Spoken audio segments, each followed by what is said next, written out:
మీరు ఇంత చెప్తున్నా ఇంకా ప్రజల్లో ఎందుకు అన్రెస్ట్ ఉంది? ఒకవైపు ధాన్యం కొనుగోలు కేంద్రాల్లో రైతుల ఆందోళన, ఇంకోవైపు గురుకుల పాఠశాలలో ఫుడ్ పాయిజన్ అయిందని చనిపోవడం, లేకపోతే పెన్షన్లు రాలేదని ఆందోళన. ఇలాంటి ఆందోళనలు ఇంకా ఎందుకు కొనసాగుతున్నాయి? ప్రజల్లో వ్యతిరేకత ఎందుకు వస్తుంది మీ ప్రభుత్వం ఇంత సమర్థవంతంగా పనిచేస్తుంటే? మంచి క్వశ్చన్ అడిగారు.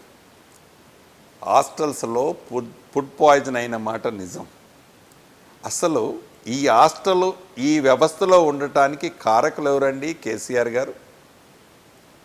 మీరు 10 సంవత్సరాల్లో పరిపాలించేటప్పుడు మా ప్రభుత్వం వచ్చి సంవత్సరం అయింది. సంవత్సరంలో 5 నెలలు 4 నెలలు ఎన్నికలకే పోయినాయి.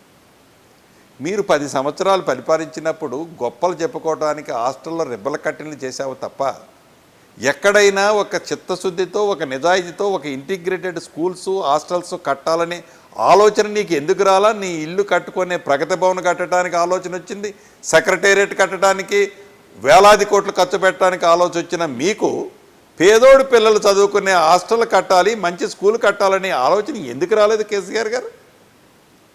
ఇవాళ ఈ పరిస్థితి ఏదైతే ఉందో తమరి భిక్షేనండి, తమరి భిక్షే. ఏ రోజన్నా విపత్తు వచ్చినప్పుడు మొన్న ఖమ్మం లాంటి ప్రాంతంలో వరదలు వస్తే ఏ రోజన్నా వరదలు వచ్చినా 1 నెలలోనో 10 రోజుల్లోనో 15 రోజుల్లోనో ఎప్పుడన్నా ₹1 వేసినవా మాజీ ముఖ్యమంత్రి గారు?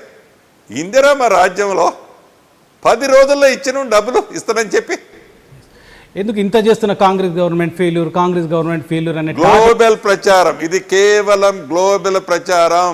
కేసీఆర్ని అధికారంలోకి దించేసిన కాంగ్రెస్ నాయకులు ఈ గోబెల్స్ ప్రచారాన్ని అడ్డుకోలేకపోతుందా?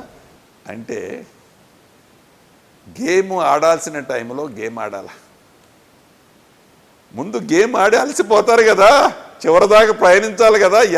అసలు వాళ్ళిద్దరి మధ్య ఈ సఖ్యత ఎన్ని రోజులు ఉంటుందో